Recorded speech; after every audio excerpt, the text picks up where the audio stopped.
Hello Aries, Sun, Moon, Rising, and Venus signs. Kamusta kayo? Sana po ay nasa mabuti kayong kalagayan. Welcome back po sa Star Tarot. At kung bago kayo rito, welcome din po kayo. Please subscribe, like, share my videos, and leave me a comment po kung naka-resonate kayo. Thank you. So, tignan natin kung ano mga messages and energies ninyo surrounding this week.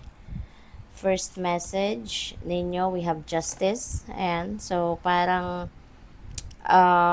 siguro may ikukonsulta kayo, lalapit kayo sa isang sa isang judge, no? Baka meron kayong ikukonsulta na gusto ninyong kasuhan, something like that, no? Parang pinag-aaralan ninyo, no? May pinag-iisipan kayong gustong sampahan ng kaso o reklamo, or baka meron kayong gustong ipaglaban, yung ganon, ano? And baka gusto ninyong sa korte ito umabot, no? O pwedeng ganon.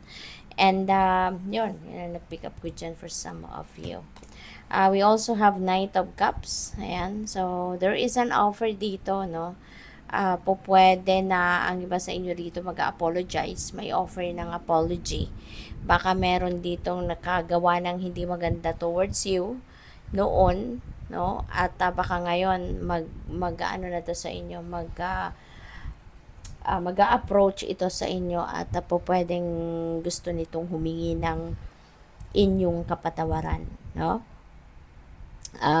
Si Knight of Cups din, this is about offer then of love. So, pwedeng meron din ditong nag-iisip, no? Parang siguro nakikiramdam pa, no? Baka nakikiramdam pa kung ano yung magiging resulta kung siya ay lalapit sa'yo, kung siya ay magko-confess sa'yo ng kanyang nararamdaman, no? So, parang tinitimbang pa niya, nag-o-observe pa siya, or baka parang tumatiming pa sa'yo, you know? Baka tinitignan-tignan pa nito kung ano kaya, may pag-asa kaya ako sa kanya, yung mga ganun ba. So, what else? We have Nine of Swords. Ayan. So, merong ang iba sa inyo nai-stress, you know, nai-stress, nag-aalala. Baka kaya kayo hindi, ang iba lang sa inyo ha, kasi ano ito general reading ito. So, hindi naman magre-resonate ang lahat ng ito sa inyong lahat. Kaya, kunin nyo lang kung ano yung magre-resonate sa inyo.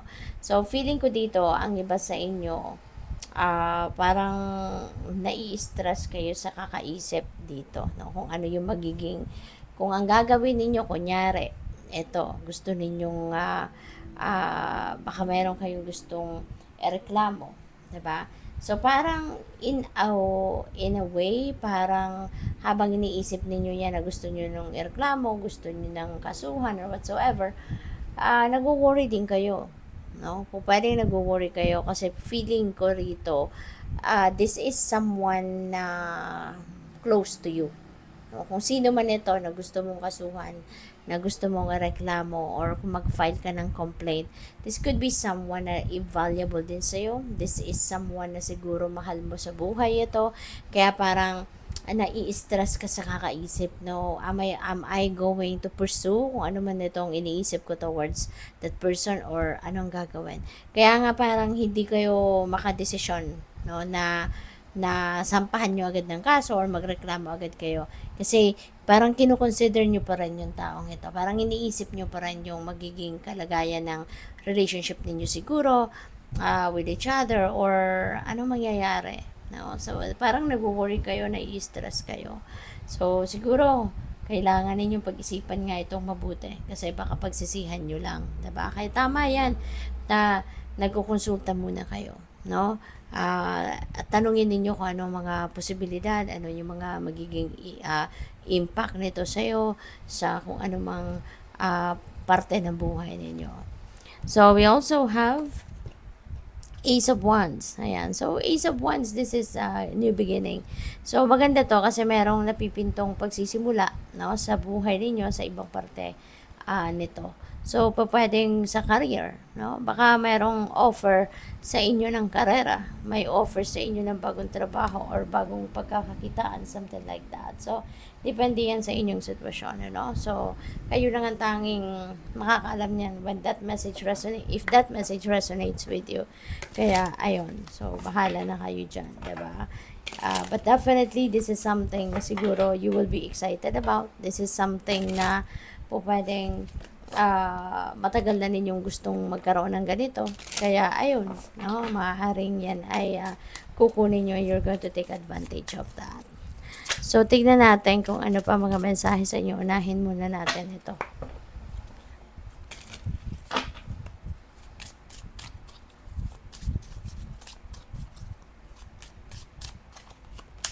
So, we have marriage. Ayan. So, baka yung proposal na to or yung manliligaw sa inyo, kung mayroon man, baka yan ay mauwi sa kasalan.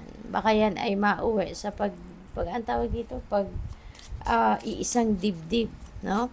O pwede rin, ang iba sa inyo rito, baka kayo ay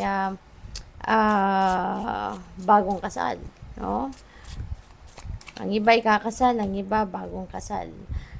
We also have sweetheart. Look at that. Napakaganda naman. Kasi, di ba, magkakaroon agad kayo ng anak siguro. Ito, merong resulta ng ultrasound. So, siguro ang iba sa inyo buntis na or ang iba sa inyo, baka alam mo yun, yung papunta pa lang doon, no? Parang gano'n. Kaya siguro nagpa-ultrasound kayo. Kasi baka hindi ninyo alam kung buntis na kayo o ano, diba? Kaya po pwedeng yan ay madidiscover pa lang ninyo na, ay nako, buntis na pala siya. So, congratulations naman. So, we have okay. Wow. So, maganda ang lahat, no? Po pwedeng ina-approvean mo ang kung sino man or ina-approvean mo ang kung ano man or baka nasasabi ninyo rito na yes, everything is okay with me, with my life, with my marriage, with my friends, no, or with my family.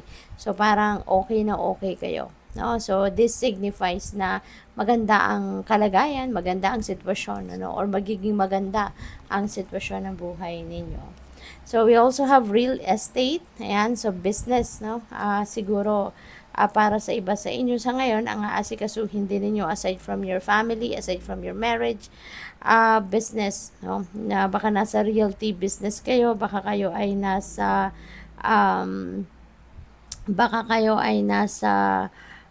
tawag dito, buy and sell, diba? Or baka kayo ay nagbibenta ng, baka realtor kayo, yung ganon. Pwede rin na baka meron kayong yung sarili ninyong property. Baka meron kayong sariling property na yun ibebenta ninyo. Pwedeng ganon. Or baka kayo ay may bagong bili na property, na bahay, ganon. So, good luck sa iyo dyan. So, tingnan natin kung ano pa mga messages para sa iyo.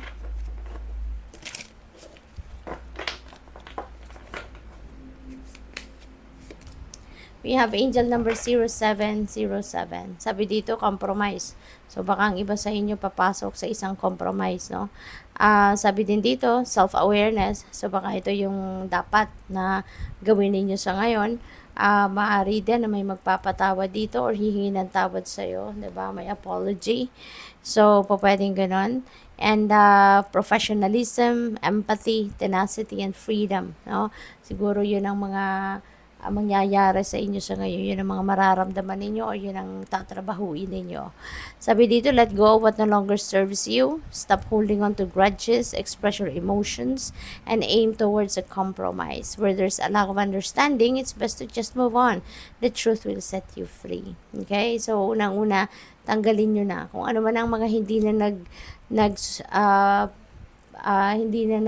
serve ng highest good ninyo, it's about time na for you to let it go. Okay? So, good luck sa'yo. Thank you for watching. Love and light. Namaste.